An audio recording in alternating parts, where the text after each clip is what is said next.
Hey Guardians, welcome back for another Destiny in-depth review where I review exotics and legendary gear in order to give you a comprehensive understanding of the gear so you can play this game as efficient and effective as possible.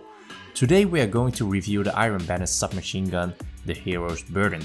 This is a fast-firing submachine gun in the 900 rounds per minute archetype, similar like the New Monarchy's Royal Dispensation 2, which is known for being the best submachine gun from the recent faction rally event.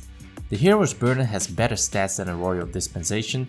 It has slightly better range, handling, reload speed and aim assistance. It is only lacking a bit in stability.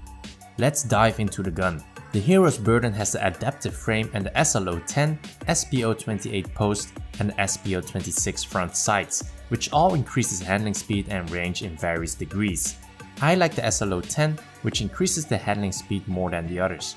The other perks are high caliber rounds and drop mag, which increases your reload speed but lose out on the ammo from the mag when you reload it.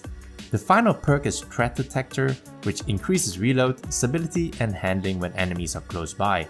High caliber rounds is the obvious choice here, as it can throw away the aim of your opponent, giving you a huge advantage in a gunfight. So how does this gun perform in PvP? Well, it is a melting machine. High caliber rounds work so well on this gun, especially with this high rate of fire. It totally throws off the aim of the opponent.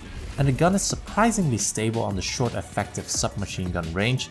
If you go beyond this range, the gun will still be able to hit the target due to the high range stat, but you will notice that it is much harder to hit your shots. And the Threat Detector perk, which increases your handling, stability and reload when an enemy is close by, procs very often due to the nature of this gun. Submachine guns is a close range weapon and the Threat Detector perk couples very well with that. Every time when there is an enemy within submachine gun range, the Threat Detector perk procs, helping me with my engagement. It is hard to notice how great the benefits are, but knowing it's active already helps me mentally, giving me the confidence to engage in the gunfight. So how does the Hero's Burden perform against the popular Antiope-D submachine gun? Well, the Hero's Burden time to kill is 1 second with 8 headshots and 8 body shots, and this only decreases to 1.07 seconds with 17 body shots. So it does not punish you that heavily when you miss a headshot. As long as you hit your shots, you will knock down the opponent between 1 and 1.07 seconds. Whereas the Antiope has an optimum time to kill of 0.9 seconds with 10 headshots, and this decreases by a third to 1.2 seconds with 13 body shots. Let me repeat that again. The time to kill decreases by a third if you miss only one headshot.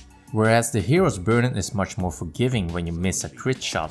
As long as you hit all of your body shots, your time to kill is 1.7 seconds, which is only 7/100ths of a second slower than the optimum time to kill of 1 second.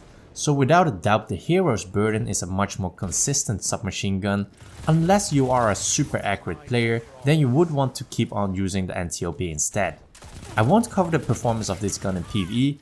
It's okay, it's a submachine gun, it works, and that's all I have to say about it. To conclude, the Hero's Burden has great base stats to start off with, and this is only complemented by high caliber rounds and the Threat Detector perk, which procs very often due to the nature of the close engagements with this gun.